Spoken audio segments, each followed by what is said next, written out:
So here we're going to give a demonstration of the focused conversation that you can do with a person who's celebrating a particular event, or they're about to leave their company. There's something significant that you want to reflect on. And so in this case, we're going to reflect over my last year, and we're going to go through 4 levels of thinking: objective level, reflective level, interpretive level, decisional level, and then at the end we'll kind of explain where we went through the different phases, and you watch to see if you can hear where we're making a change in our level of thinking. So Barb, tell us about last year and some of the places and people you visited. Yes. I'll probably won't do it in order, but I'll just say my most recent trip was to Victoria, Canada, and the Galiano Islands. I got to do that with my husband and saw some good friends. And then before that, I was in Ottawa for the IAF conference and met some of the cohort there. I spent some time in Quebec with a good friend, and I think, yes, I went to Mexico to see my sister, and my mom came to visit with my sister earlier in the year, and we also had a visit from my brother in December, and I went down to see a good friend's place just south here in Lincoln City. That sounds wonderful. Are there some other events that you recall? Yeah, I remember doing some ToP classes, technology of participation, which is what this method comes from, and I also did some interesting work in the Gorge with a new client that I had never worked with before. Starting the cohort, we've had classes every month. We have 2 classes, and our son has come and spent a lot of time with us, and it's been fun to learn cooking from him. Oh, I just slipped into the second level. So what are some high points and some low points? Yeah, let me start with the high points. It's been just a real pleasure to have our son close by again, and to learn a lot from him and to see his growth and development. That's been a gift. That's been a real gift. It was amazing to see my sister in Mexico and see her family, and we got to celebrate my nephew's birthday there as well. I've loved being part of the International Facilitation virtual cohort, and every month I'm learning something new and trying out new things with the technology. Some other high points, just being with really close friends. It's been really great to relax in the Gulf Islands of Canada and see my new city of Victoria, and I'm not there yet, don't worry. Low points.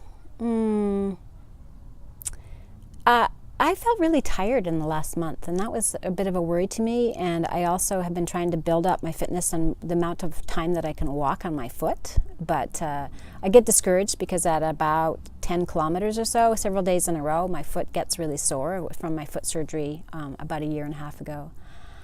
But yeah, it's kind of a high and a low, and getting better, but it's not as good as I'd like it to be. And yeah, it's also been hard. Our daughter got sick in her work, and I've been really worried about her. And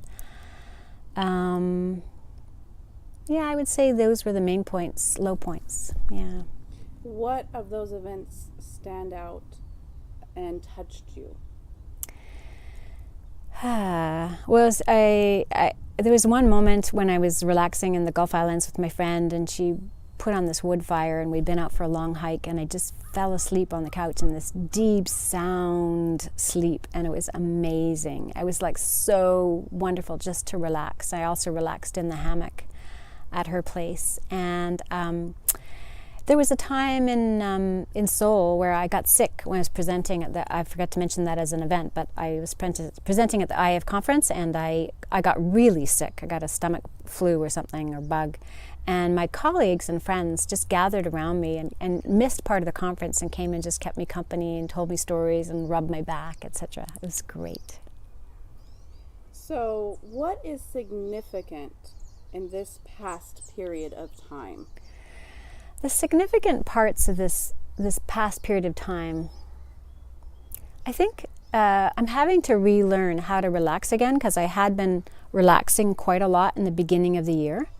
And then I got really busy in April and May, and I think and then I developed some kind of allergies. There was a lot of pollen in the air, and that's why I got so tired. And I realized that it's very much, it's better for me to actually not overdo. That's been a pattern for my whole life. So it's relearning. I think the significance is relearning to not take on too much at once and to really start to relax and take better care of myself. Is there something specific you would do differently next year? Well, yes and no. My son is such an amazing, healthy chef. There are so many things that I could do better in terms of my eating. I'm a pretty good, healthy, conscious eater, but I would like to improve that still a lot. I would like to pass on more work and do more work just on the sidelines. I think that I'm certainly getting to that stage of my life where I want to do less. I would like to continue really building up my yoga practice. I've been doing that a fair bit this year, and doing more cycling. I'm really excited about cycling. If you were to sum up your year, how would you do it? If I were to sum up my year, it's been a year of magic. It's been a year of connection. It's been a year of intensity as well. You know, having our children going through health issues, and so a year of intensity, but certainly a year of connection and renewal and reminders, and also that I would say invincibility. I'm invincible, and I want to stay invincible. What would you wish for yourself this coming year? I would wish for myself, I would wish that I keep learning lessons in life, and that I would keep trying out new food, and I would wish that I would have some great adventures like the tandem bicycling I did a few days ago with my husband. Just keep trying new things. And I would wish that I would wake up every morning feeling joyful.